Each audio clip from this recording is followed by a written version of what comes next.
Hello dear listeners. I hope you are all well and keeping safe. It's been a while since the Season 3 finale, and I just wanted to give you an update on what is happening in the Dissonance Media world. I'm currently working on the secret project that I was taking submissions for a while ago. I'm getting together the last of the recordings for the stories and will soon be in deep editing mode, where my eyes may very well pop out of my head. I'll be announcing the name of this project soon, and may even put out a teaser.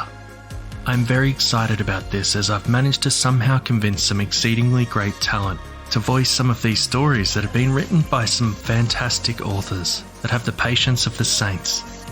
So stay tuned for that. I'm also in the midst of writing the meta plot for Season 4. What has happened to Jimmy Horrors after that cliffhanger of a finale? What is the stranger up to?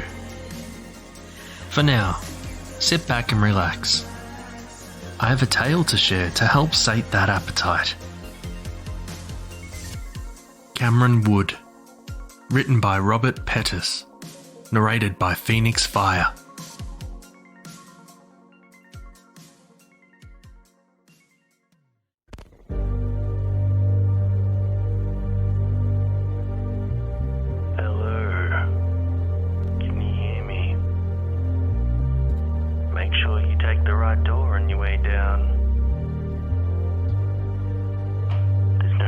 Where you'll end up.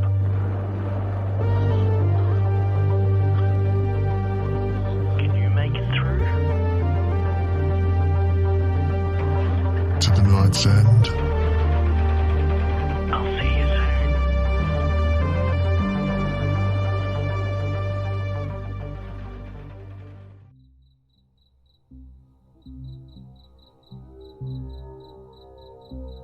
soon. Wake up and dance, you old bitch, came a booming, slurred voice.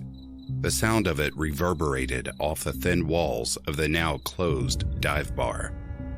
Mikey nudged the bartender, Elliot, who was sleeping in a Windsorback side chair in front of the counter. He was snoring, sliding slowly from his seat. Elliot, being the only bartender, also owned the bar. Mikey kicked Elliot. He thought gently in the shins. Elliot lunged forward, snapping awake. Ugh, what the fuck? He said. Wake up and dance, repeated Mikey, now boot scooting across the hardwood flooring of the dark bar. The place was closed. Elliot wasn't sure how Mikey got in, but he knew that it would be damn near impossible to kick his ass out. Mikey brought more money into the tiny town of Schlock than all the other 200 or so residents combined. As soon as he moved in 2 years prior, he began growing the biggest field of grass you'd ever seen, and no one batted an eye at it. Not the local cops, not even the Kentucky State Boys. Hell, Schlock residents loved him. The old ladies at St. Anthony Catholic Church, the only church in town, conjured up some home-cooked goodness for him damn near every day of the week. Chicken tetrazzini, cherry cheesecake, banana croquette, everything he liked. He never had to go to the grocery. He was a local celebrity. Get the hell out of here, Mikey, said Elliot. You goddamn spaghetti-eating motherfucker. Elliot called Mikey a spaghetti-eating motherfucker because Mikey was Italian. He was the only ethnically Italian person in Schlock. Elliot didn't know any racial slurs for Italian people, so he made up spaghetti-eating motherfucker. He also liked calling him Tommy Mozzarella, spoken in what he thought was a New Jersey accent. It didn't sound very Jersey, though. He couldn't completely mask his rural Kentucky drawl when making vowel sounds. It got under Mikey's skin sometimes. Not tonight, though. Hey now, hey, said Mikey. He was in a jovial mood. I got no intention of getting out of here. I'm not done partying tonight. Not quite yet. Them fuckers up in the field were too puss to get more beers once we killed the case. So, I figured I'd see what in the hell you were up to. You fucking sleeping. Yeah, responded Elliot. I was sleeping because I had a long day and I was fucking tired. Oh, shut the hell up. You wasn't tired. You and I both know there wasn't nobody in this fucking place. I know about it any time there's a party at the Comfy Corner. I would have knowed about it if there was anything popping off here. You just a lazy old bitch. Mikey stepped over to the jukebox, wrenching free a collection of quarters from his jeans pocket, some of which fell jingling to the floor. He slid a handful conveyor-like into the machine and pressed through the available tunes, flipping the selection of 45 records. It was an old jukebox, which was one of the main draws of the bar. The locals loved it. So did the out-of-towners. On the rare occasions, they patronized the Comfy Corner. Mikey pushed the button impatiently, finally settling on Slow Train Coming by Bob Dylan. Hell yeah, he said. Slow train coming round the bend. That's the truest shit I ever heard. Mikey dumped a heaping line of blow onto the counter.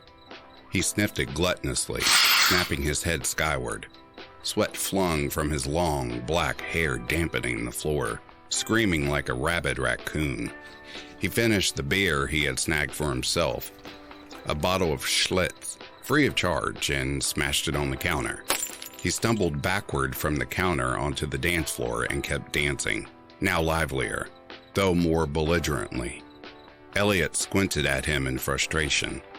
He didn't feel comfortable kicking him out. Mikey was too well loved by the community. He was also crazier than shit. Elliot didn't want to get on Mikey's bad side. Nobody did. As much as they loved him, everyone in town knew it was true. Hey, said Mikey, check this shit out. He swaggered out the front door into the night. Elliot thought about closing the door and again locking up, but he knew he didn't have enough time. It wouldn't matter anyway. Mikey would force his way back in. He returned a couple of minutes later, a sawed-off shotgun in hand.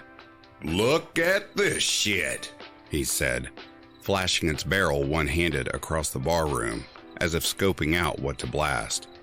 We was hunting earlier, he continued. Couldn't find a goddamn thing, not even a doe. Not even a goddamn dove. This bastard here is still fully loaded. Never hunted with it before today. I was looking forward to pointing it one-handed, like this, down the nose of a big-ass 10-point, just blowing its fucking brains out all over the side of some tree. I don't need no mounts for my walls. You know what I mean? I just need fucking burgers for my grill. I need fucking bacon wrapped, cream cheese stuffed birds for my belly. Mike was massaging his stomach, glaring in cocaine-addled excitability. He then started rubbing the barrel of the gun like he was jerking it off. He swayed it around the room, pointing it outward from his crotch as if it were his dick. The gun waved back and forth chaotically, out of tune with the stuttering, drunken step of Mikey's boots, out of rhythm with Bob Dylan's prophetic screaming vocals. He continued dancing to the music. He was struggling to maintain balance. Shit, said Elliot. Don't fuck around with that thing. You could wind up. Mikey waved the shotgun back across the barroom, in his intoxicated state, accidentally pulling the trigger. The cannon erupted. It wasn't a direct hit, but it was close. The deer slug struck and pierced Elliot just above his pelvis.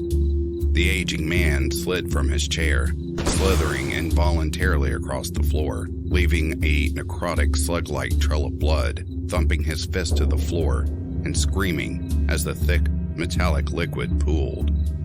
Elliot was in agony. He could make no discernible language. He continued writhing. Mikey realized what he had done. He ran to Elliot, asking him if he was okay, stroking his thin gray hair. Elliot gave no response. Mikey turned and ran from the barroom, heading across the gravel street to St. Anthony Catholic Church, its steeple towering high above the surrounding central Kentucky wood. Cameron Wood, as the locals called it. The angry spirits of a long-ago murdered family haunted the wood. Everyone in town knew that. Mikey banged on the door, screaming for Father Dickey. Father Dickey would open up. Mikey knew that. Papa Dick was always there. Father Dickey lived next door. If he for some reason weren't in the church, which he always was, he would still hear the noise from his adjacent dainty hovel. The creaking double front doors of the church sprung ajar. "What?" said Father Dickey, rubbing his drooping, wrinkled eyes. "What do you want, Brother Mikey?" "The bar," said Mikey. "Come to the bar. Elliot's been shot." "Shot?" said Father Dickey. Do you think I can provide medical support? I can't."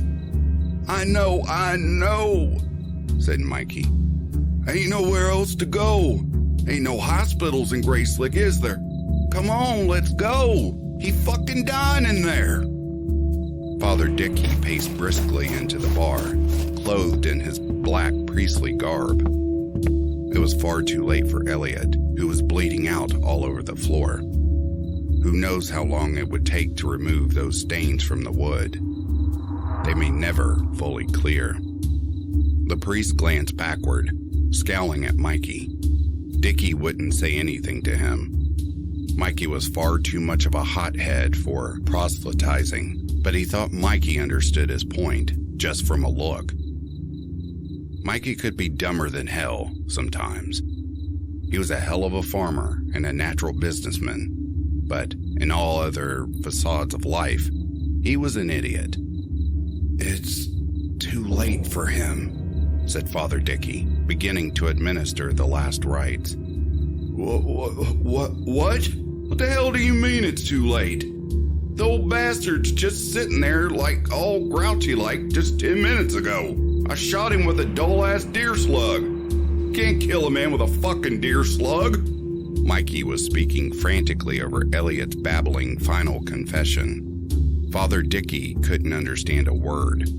Elliot was far too incoherent, but he nodded as if understanding.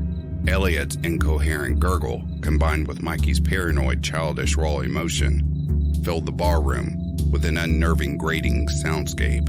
This abysmal noise fused with the still-playing jukebox, which had continued the Bob Dylan album, now playing Gotta Serve Somebody.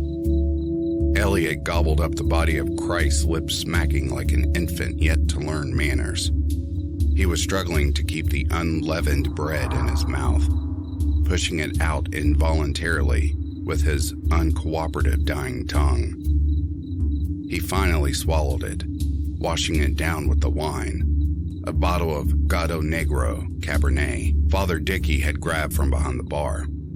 It wasn't standard, but he didn't have any sacramental wine on him, so it would have to do. He blessed it. He thought Jesus would understand, considering the circumstances. Elliot died. Father Dickey closed the bartender's eyes with his shaking, wrinkly hands. Blood covered the entirety of the floor. Mikey, horrified, ran sprinting from the room, out the door, across the street, and toward the wood. The streets were dark and barren. There were no streetlights in Grayslick. Mikey ran out of the bar, past the church, and through the adjacent Idle Hour Park on his way to the wood. He hopped the chain-link fence of the baseball field, scrambling and flailing across the infield like a clumsy second baseman as he bolted through the dusty, cobweb-lined dugout, up the concrete steps, and into Cameron Wood. The wood was black. It was always dark. Darker than anyone thought it should ever be. Most Grayslick locals said it was because of the haunted presence of the Graves family, out-of-towners who had moved to Grayslick generations ago, back during the Great Depression, looking to open a business. Locals hated the Graves, moving into such a small town like Grayslick and stealing commerce from in-town families during such an unfortunate economic time. The Graves were allegedly murdered, but no one knew why. That case was never closed. They simply went into the forest one day for a picnic and didn't return. Days later, when local folks had finally decided to recognize the bizarre nature of their store's continued vacancy, they checked the woods. They found the family dead in a clearing previously thought to be the most serene spot in Cameron Wood. The bodies weren't peacefully deceased. They had been completely mutilated, limbs twisted morbidly in every unnatural direction. Cracked bones split out from the skin. Their faces were drained pale, wide-eyed and screaming. Cameron Wood was decided haunted after that, whether because of the presence of the Graves family or of their twisted killer. Nobody went there. Nobody besides Mikey. Mikey knew that story was a bunch of old horseshit. The wood was dark because it was old. It had never been chopped, never been plowed. It had grown thick, mostly undisturbed for thousands of years. Crop rotation had yet to shift to that dark collection of ancient foliage. That's why it was so dark. Mikey thought it was comforting, being in the wood. He liked the darkness sometimes. It allowed him a mental escape.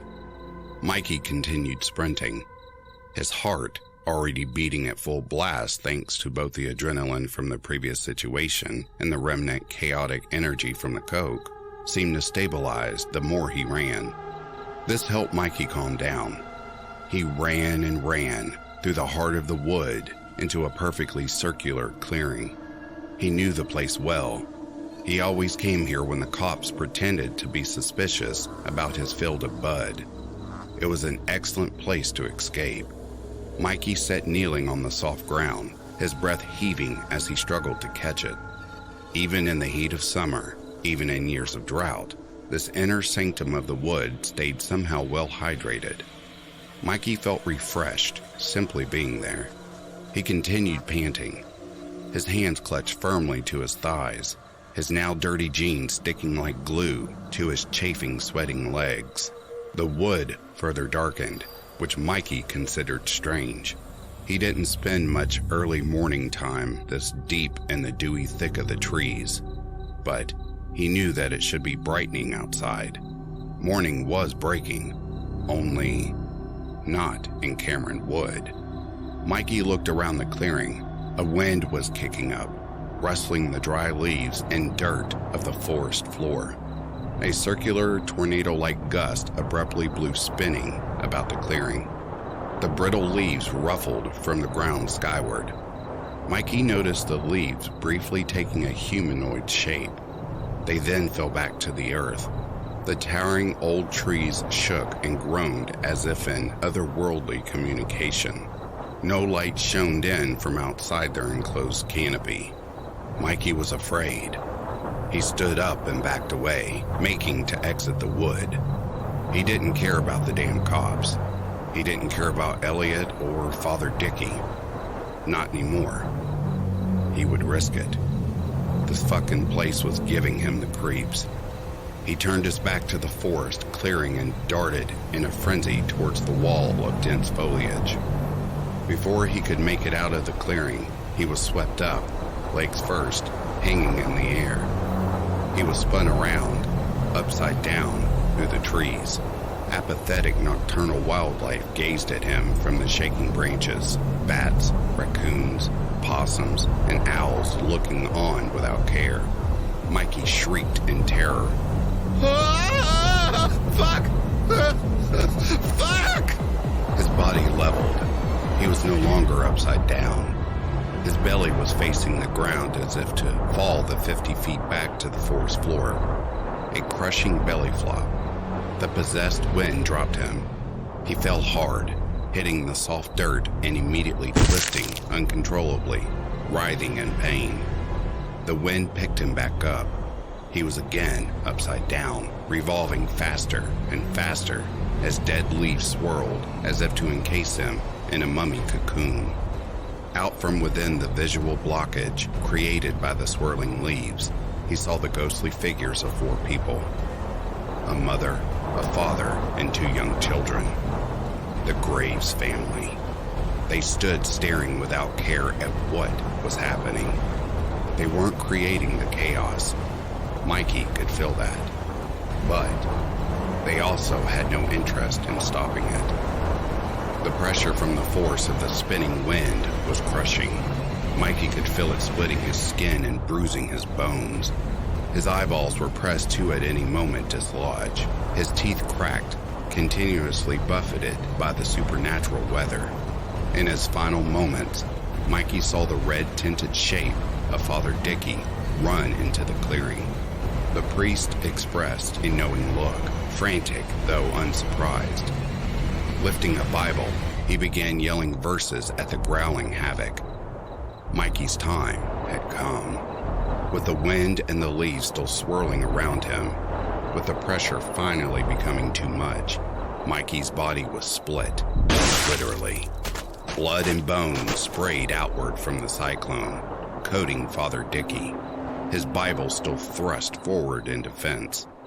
The thick, red, life-sustaining liquid saturated the damp dirt of the clearing and the thin, waxy pages of Dickey's ancient text. Father Dickey knelt to the earth and sobbed. It had happened again. Looking forward, he saw the family, the first known family taken by this mysterious demonic force. They looked at him and turned, without care, back into Cameron Wood. Mikey would soon join them, wherever they went. Father Dickey wept, heaving in the clearing, inhaling dirt and dust. Above the canopy, a new day brightened.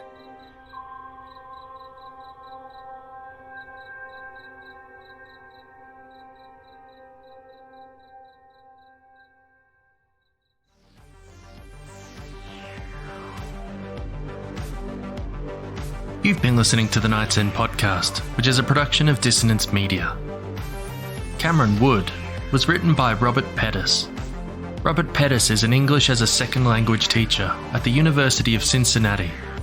Previously, he taught for 4 years in a combination of rural Thailand and Moscow, Russia. He was most recently accepted for the publication at Whitecap Productions, Kaidankai, ShortStory.me, Savage Planet, Tall Tale TV, The Corner Bar, and others. This episode was narrated by Phoenix Fire. For more narrations by Phoenix Fire, head over to youtube.com/Phoenix Fire Narrations. Or for his sleep channel, visit youtube.com/backtoashes_YT. This episode was edited and produced by James Barnett. And as always, stay horrific, everyone.